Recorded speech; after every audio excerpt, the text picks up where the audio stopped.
எனக்கு 4 கீமோ போட்டதுக்கு அப்புறம் எனக்கு உடம்பு முடியலன்னு சொன்னேன். சொன்னதுக்கப்புறம் அவர் என்ன சொன்னார், ஸ்கேனுக்கு எழுதி தரேன்னாரு. எழுதி கொடுத்துட்டு கீமோ போடலை, ஸ்கேன் எடுத்துன்னு வாடினாரு. ஸ்கேன் எடுத்துன்னு போனேன். என்ன அதுன்னு என்னை கேட்டார். நீங்கள் தானே சார் ஸ்கேன் எழுதி தந்தீங்கம்மா, எனக்கு மூச்சு அடைச்சிக்கின்னு சொன்னாங்க. சரி எடுத்து வச்சுக்கோங்க அப்படின்ட்டு உடனே அட்மிஷன் போட்டு கொடுத்துட்டாரு கீமோ போகிறதுக்கு. ஏன்னா அப்போ அவர் அதை வந்து எடுத்து பார்த்துருந்தா என்னோட நுரையீரல் போனது தெரிஞ்சிருக்கும். ஏன் பார்க்கல?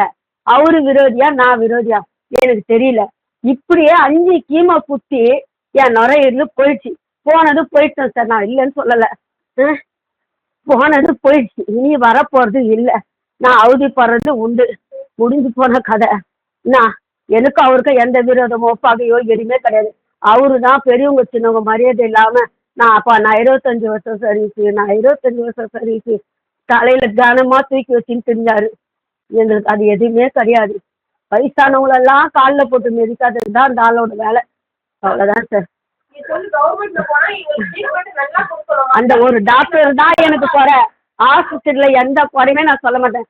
சிஸ்டர் எல்லாம் அவ்வளோ தங்க மாதிரி பார்த்துப்பா. அங்கேருந்து வந்து பிரேமா சாப்பிட்டியா அவ்வளோ அன்பா கேட்பாங்க.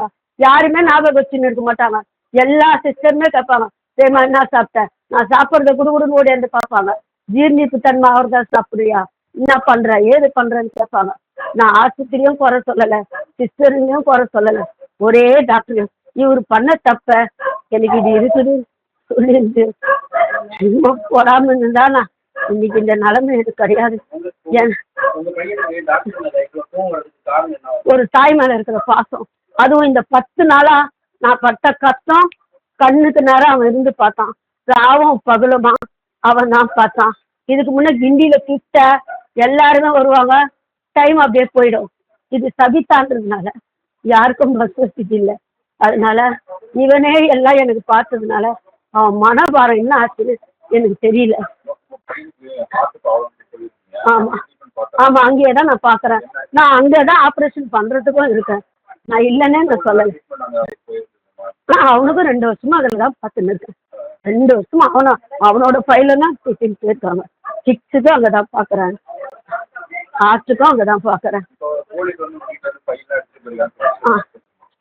ஆமாம், வீடு ஏறி வந்தாங்க, எடுத்து கொடுமா, நான் ஒன்றும் பண்ணலைன்னு. நீ ஜெராக்ஸ் எடுத்து கொடுன்னா நான் எடுத்து கொடுத்துருக்குறேன். நான் அப்பவும் கேட்டேன், நீங்கள் கவர்மெண்ட்டில் இருக்கிறீங்க, அரசாங்கம் உங்கள் பக்கம் தான் இருக்குது, நீங்கள் மாற்றினீங்கன்னா நான் ஒன்றும் பண்ண மாட்டேன். நீங்கள் மாற்றினால நான் ஒன்றும் பண்ண மாட்டேன்னு சொல்லலை. இதே ஹாஸ்பிட்டல் உங்க வந்து என்னென்ன டேட்டுன்றதை நான் எடுக்க சொல்லுவேன்.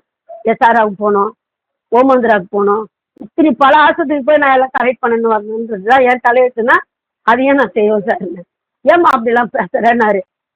2:35 கிட்டுன்னு போன பசங்களை 5:15 ஆகுது இன்னும் கூட வீட்டுக்கு வரல. இப்போ இன்னும் 1 ஹவரில் என் பசங்க வீட்டுக்கு வரணும், எடுத்துன்னு போன ஃபைலோட வீட்டுக்கு வரணும்.